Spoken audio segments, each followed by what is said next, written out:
거의 다 들은 것입니다. 그리고 동의삼국지를 통해서 제가 알게 된 것이죠. 그 얘기를 지금 해보겠습니다. 저는 뭐 이렇게 해박한 지식을 가지고 있지 않기 때문에 제가 이제 기록한 내용을 읽어가면서 설명을 드리겠습니다. 예. 2022년 10월 박동 박사님께서 황씨의 역사적 기원이라는 유튜브를 올렸습니다. 그래서 그걸 시청하고 저는 황씨에 대한 충격적인 사실을 알게 돼서 깜짝 놀랐죠. 그래서 제가 박동 박사님을 찾게 되고 그 박동 박사님을 알게 됐습니다. 먼저 박동 박사님께서 저술하신 동의삼국지가 출간된 데 대하여 이런 대한민국 역사학계의 큰 홍복이라는 말씀을 드리고 싶습니다. 그리고 동의삼국지 출판 기념 학술 대회에 참여하고 부족한 저에게 박동 박사님을 비롯한 여러 제야 학자님들 앞에서 동의삼국지에 대한 이야기를 할 수 있는 기회를 주셔서 영광스럽게 생각을 합니다.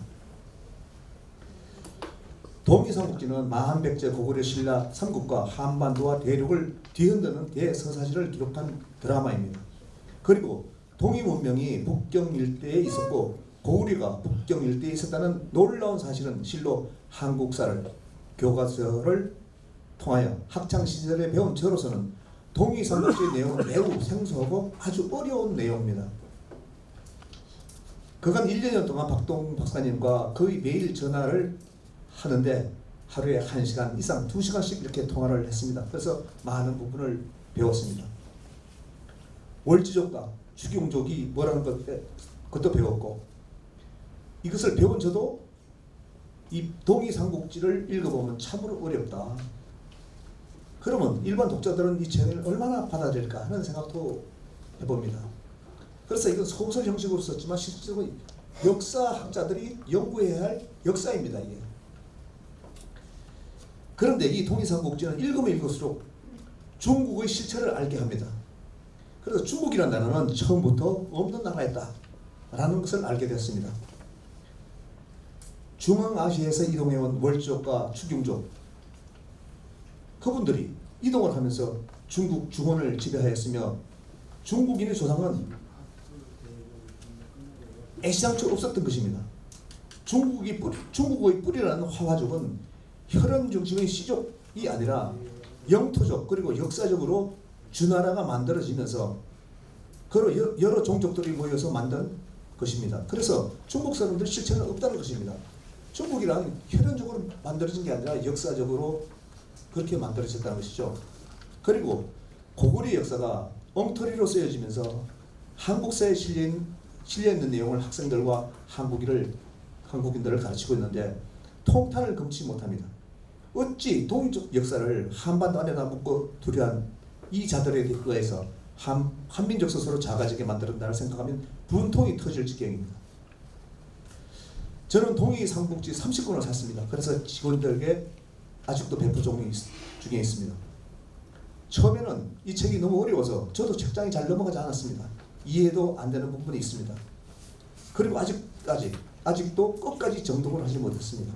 왜냐하면 이건 건성으로 읽어서는 이해가 안 되는 부분입니다. 천천히 정독을 하면서 읽어야지만이 무슨 얘기를 하는가를 알 수 있는 책입니다. 하지만 제가 동의삼국지에 수록된 일부분이 포상 팔국 전쟁에 대한 이야기를 하게 되는데 이것은 창원 황씨와 관계가 있기 때문입니다. 중국인들은 중국의 역사를 사망 5제로부터 만들어내고 그 중에 황제 헌흥공을 중국인의 시조로 갑니다. 중국에 사는 황씨들은 자신들이 현재 중국인이니까 그렇게 말을 합니다만은 황제 헌흥공의 후손들은 중국인들뿐만 아니라 한국에 사는 많은 시족의 성씨들도 황제 헌흥의 후손들입니다. 그럼 황제 헌흥은 누구인가요? 황제 헌흥은 동이족입니다. 그런데 중국인들은 황제 헌흥을 동이족이라고 그러지 않습니다. 자기들의 시조라고 이렇게 말합니다. 동이족, 즉 고조선은 동이족의 나라입니다. 고조선의 주축 세력은 우이족과 추경족입니다. 우이족, 즉 월지족, 달을 숭상했고 추경족은 태양을 숭상했습니다. 고조선을 이룬 주축 세력은 월지족과 추경주기라고 저는 박동 박사님께 배웠습니다. 황씨는 저 현재 세계 인구는 7억 5천만 명입니다. 그 중에 황씨는 7천만 명입니다. 그러니까 100분의 1 정도의 많은 우리 황씨가 살고 있다는 얘기입니다. 그러니까 세계 인구의 100분의 1이 황씨라는 것입니다. 황씨의 역사는 요인금이 사망오제에 나오는 요인금이 해련공에게 치수의 공이 있다고, 그러니까 홍수가 너무 잦았는데 홍수를 잘 예방했다고 지금 중국의 산세성 려양시 펀양의 땅을 하사하고 그것을 황복이라고 했으며 황제 헌원의 후손이라고 하여 성을 누를 황자를 줬습니다. 그리고 구루 문자를 붙여줘서 황운, 이렇게 황운이라는 분이 우리 황씨의 시조입니다. 기원전 2240년경부터 기원전 2220년경 황국이 건국되었습니다. 굉장히 오래된 것이죠. 황국은 다시 기원전 845년에 현재 하남성 황천에 건국되었다가 기원전 648년에 초나라에 멸망하였습니다. 무려 1400년간을 역사를 가졌습니다. 한국의 남산에서 돌을 던지면 김씨 이씨 머리에 떨어집니다. 그런데 우주에서 돌을 던지면 7천만 명이 되니까 100분의 1이니까 우리 황씨의 머리에 돌이 떨어졌다는 것입니다. 이렇게 많은 성씨를 가지고 있으며 세계 황씨 종친회를 가지고 매년 하고 있습니다. 작년에는 태국에서 했고요. 이제 올해는 인도네시아에서 합니다. 이렇게 각국을 동남아시아 각국 돌아다니면서 했고 우리 한국에서는 2019년에 세계 황씨 종친을 했습니다. 박동 박사님께서 황씨 역사적 기원이라는 유튜브 방송에서 창원왕 씨가 골포국의 주인이었다. 저는 황씨지만 전혀 듣지도 못한 이야기입니다. 골포국이 있었다. 창원에 골포국이 있었다. 그리고 김수로 왕의 김의 김씨 김수로 왕의 영신가는 황씨와 흉노족 김씨와의 전쟁을 하는 내용이라는 내용을 시청하는 순간 몸에 전율이 일었습니다. 창원, 마산, 진해, 함안, 김해 일대에 거북부자가 들어간 지명이 지금도 20개 이상이 남아 있습니다. 제 가슴에 붙여 있는 이 배지가요, 이거 거북이를 뜻합니다. 검 세 돈을 그려서 만들었습니다. 그 거북이를 보면은 여기에서 누를 황자 모양이 이렇게 나옵니다. 그래서 이 각골문 시대부터 이 거북이 모양에서 누를 황자가 생긴 것입니다. 구지가 많은 분들이 학창 시절 때 구지를 배웠죠. 구화, 수기현아, 약불현야, 헌작이 기경. 이것을 해석하신 분이 또 박동 박사님입니다. 거부가 머리를 내밀으라. 만약 머리를 내밀지 않으면 구워서 먹으리. 이게 무슨 뜻일까요? 이 내용이 김수랑을 영접하는 영신가로 들리십니까? 박동 박사님이 이렇게 설명을 했습니다. 황씨들아 머리를 내밀어라. 머리를 내밀지 않고 그 산속에 숨어 있으면은 불을 질러서 불태워버리겠다. 이런 내용입니다. 맞지 않습니까? 김해에는 구지봉이 있습니다. 구지봉에서 흉노족하고 황씨의 골포고고 전쟁이 일어났습니다. 황씨들은 구지봉 산 위에 있고 흉노족들은 산 밑에 있는데 도저히 전쟁을 할 수가 없죠. 그러니까 산에 불을 놓겠다. 그렇지 내려오지 않으면 불질러 버리겠다. 만약 그렇지 않으면 산에 불질러서 늘 구워서 먹겠다.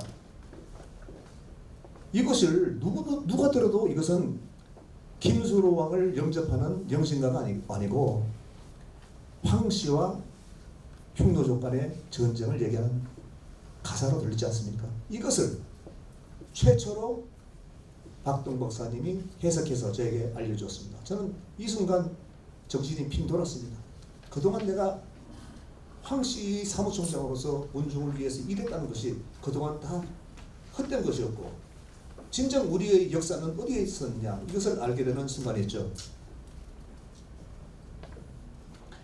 그래서 이 거북구자가 들어간 지명 구산동, 구산면, 구산리 이렇게 지금 많습니다. 지도에 보면 지금도 많이 남아 있어요.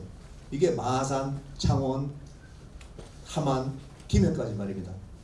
이렇게 구북부자가 들어간 많은 지명을 근거로 골포국이 있었는데 골포국은 창원왕씨 나라였다. 여러분들은 골포국이 있었다는 사실을 처음 들으셨을 겁니다. 그런데 창원왕씨 홈페이지에 창원시청 홈페이지에 들어가면은 제일 첫 번째 나옵니다.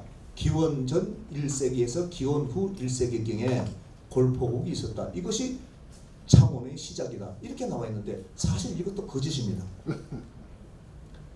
우리 박사님께서는 이 창원왕씨가 아까 얘기했죠. 648년에 중국에 황국이 막 났는데 648년 황국이 멸망하고 그때 들어와 가지고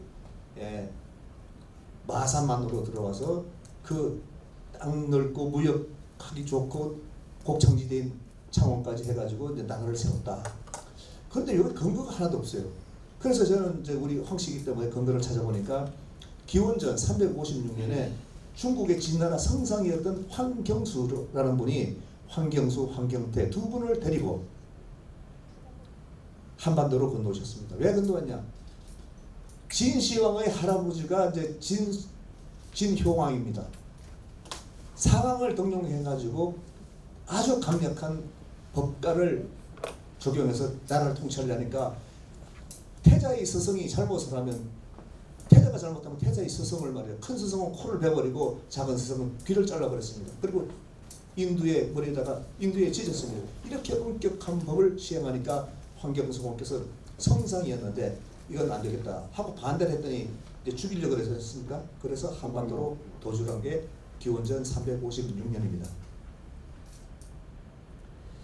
그런데 이 골포국은 서기 23년에 왕망이 이제 유방이 세운 한나라를 멸망시키고 신국을 세웁니다. 근데 이 신국도 딱 15년간 국가를 유지하고 있다가 그 광무제에게 망하죠. 유수 광무제에게 이제 신국이 망합니다.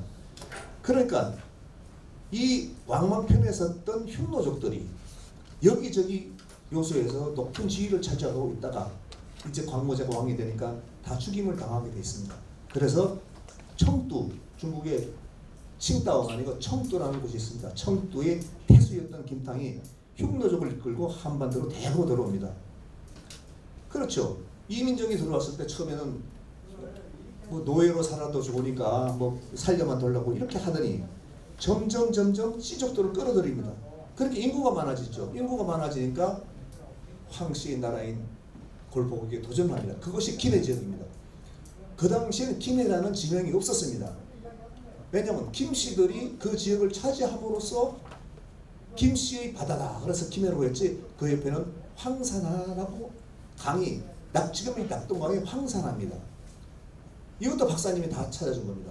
그리고 올라가면 또 양산부근에 황산진이 있습니다. 그러니까 예전에는 이곳의 지명이 황자가 들어간 지명이었는데 흉노족 김씨들에게 김해를 빼앗기게 되니까 그곳이 지금 김해라는 지명이 된 것 같습니다. 역사적으로 이제 서기 209년에 호상팔국이라는 이렇게 전쟁이 삼국사기에 기록이 되죠. 호상팔국 전쟁. 이거는 아주 박동 박사님은 이건 중국의 적격 대전보다 더 큰 전쟁이었다 이렇게 설명을 해주셨는데 호상팔국이 아라가야 즉 지금의 하만입니다. 호상팔국이 하만과 전쟁을 하는데 그럼 왜 내륙에 있는 하만 지역을 8개 나라가 공격을 했을까 하는 걸 생각해 보면 아라가야는 내륙에 있는 국가로서 해외로 나갈 수가 없었습니다. 통로가 없었습니다. 그래서 아라가야는 해안을 끼고 있는 다른 여러 나라의 행포를 부린 것으로 봅니다. 그래서 호상팔국은 골포국에 모여가지고 아라가야를 공격을 합니다. 당연히 8개의 나라가 아라가야 1개의 나라를 공격하니까 아라가야는 전쟁에서 지게 되죠. 그런데 아라가야는 신라에다가 구원병을 요청했다고 합니다. 그래서 삼국사기 물계사전에는 신라의 도움으로 아라가야가 승리를 했다고 기록하고 있습니다. 이게 새빨간 거짓말이라는 게 금방 나옵니다. 이때는 이제 서기 209년 내해 이사금 석씨가 왕을 할 때였습니다. 이 당시 신라는 강력한 나라가 아니었습니다. 신라의 도움이 있더라도 아라가야는 전쟁에서 이길 수가 없었던 것입니다. 그런데 김부식은 삼국사기에 아라가야가 승리했다고 기록하고 있습니다. 그러면 이 전쟁에서 진 골포국이 바로 3년 뒤인 서기 212년에 무슨 힘이 남아서 또 호상팔국이 금강과야와 전쟁을 치르겠습니까? 전쟁에서 진 나라가 3년 뒤에 무슨 힘이 남아서 금강과야를 전쟁을 하겠습니까? 호상팔국이 진 게 아니라는 것이 증명이 되고 김부식이 엉터리로 역사를 썼다는 것이 증명이 되는 것이죠. 그래 호상팔국이 금강과야를 공격을 하는데 또 금강과야는 신라의 도움을 요청했겠죠.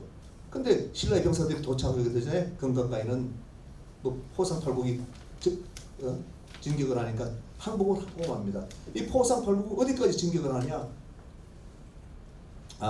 이게 울산까지 진격을 합니다.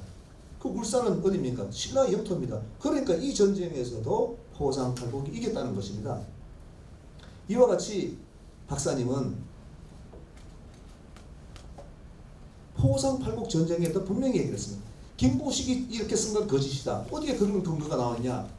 중국의 삼국지 통일위지전 거기에 보면은 머리를 숙였다. 이렇게 기록이 있다고 얘기를 했습니다.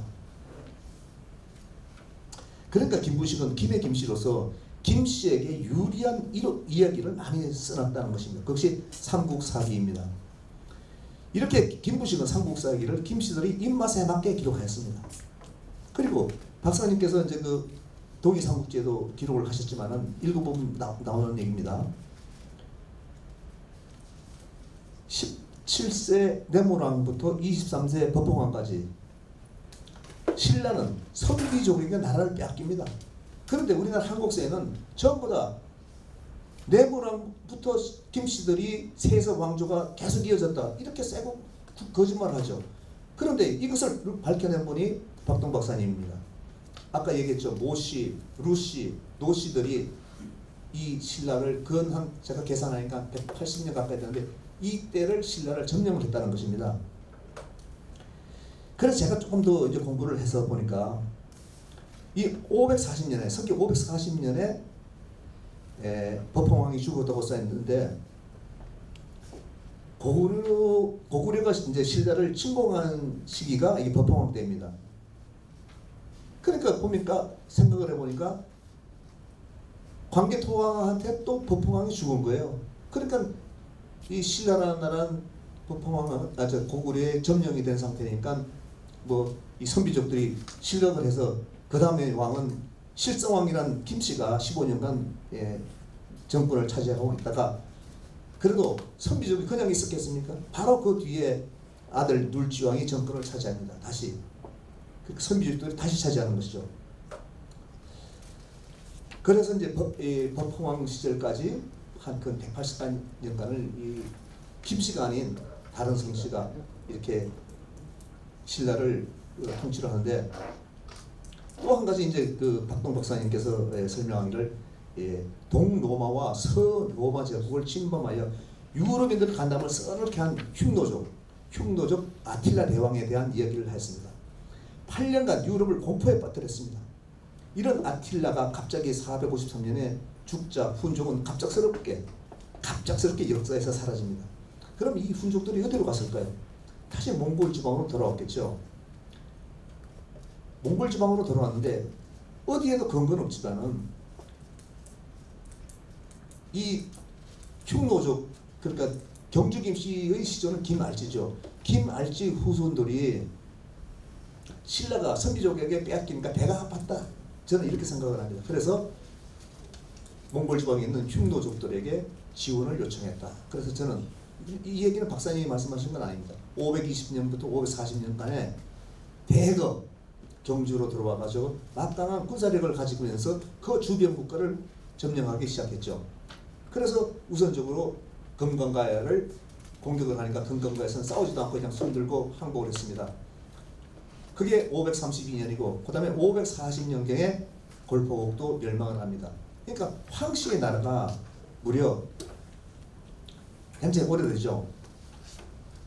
황씨의 나라가 뭐 근 300년부터 지금 800년 가까이 되는데 이렇게 오래된 것이 우리 황씨고 창원 황씨라는 것입니다. 이런 사실을 박사님의 가르침 덕분에 제가 이걸 알게 되고, 그래서 제가 문중의 사무총장으로서 유튜브를 만들어서 뭐 한 100개 이상의 유튜브를 올렸습니다. 창원 황씨의 시조는 서기 28년에 왔다는 황낙공이 아니고 그 이전부터 골포국이라는 나라가 있었다. 황씨는 골포국 왕손이다. 이런 얘기를 계속했더니 많은 사람이 믿겠습니까? 안 믿는 사람이 많죠. 네. 그 하다못해 어떤 사람은 절거로 또라이라고 그러는데, 그런데 황낙공이라는 분 자체가 서기 28년에 온 게 아니고, 아니 그 평해 부시 구대림하고 같이 한반도에 왔다 그러는데, 평해 부시들은 자기들은 서기 663년에 왔다 합니다. 근데 우리 좀 한국 황씨중앙정치회에서는 서기 28년에 왔다. 안 맞지 않습니까? 600년의 차이가 나는데, 그래서 황낙공의 시조에서는 거짓말이다. 그리고 박사님이 말씀하시는 골포국의 주인이 우리 황씨다. 이런 역사를, 저는 황씨의 역사를 새로 문중에 가르치고 있습니다. 증거가 되는 것이, 이것도 박사님이 얘기하신 겁니다. 그 아틸라가 막 그 유럽을 공격할 때 황금, 모금 세 자루를 만들었답니다. 세 자루. 이것이 뭐 하나의 로마에 있는지 모르겠고, 하나는 아프가니스탄에 있대요. 하나가 근데 경주에서 발견됐습니다. 왜 경주에서 발견됐을까요? 이것은 아틸라의 후손들이 경주로 대거 들어오면서 가져왔지 뭐 달리 설명할 길이 없습니다. 그래서 아틸라의 세력들이, 후손들이 경주로 들어왔기 때문에 신라가 강성해졌고, 신라가 강성해짐으로써 금강가야도 멸망됐고, 그 골포국도 멸망하고, 주변에 있는 뭐 가야들, 대가야, 소가야 이런 가야들이 전부 다 흡수됐다고 저는 생각을 합니다. 결국 예세 흥미고사 동이 삼국지에서 다 하지 못한 내용은 현재 박동 박사님께서 또 집필 중에 계십니다. 저는 창원 황씨로서 황씨 역사를 알게 해주신 박동 박사님께 감사하다는 말씀을 이 자리를 들어서 또 말씀드리겠습니다. 감사합니다. 이 황씨만이 아니라 박동 박사님이 언급하신 모든 황씨들이 박동 박사님이 말씀에 귀를 기울일 때 한국사는 다시 쓰여질 것이라고 믿고 있습니다. 네, 저 이야기를 귀담아 주셔서 대단히 감사합니다.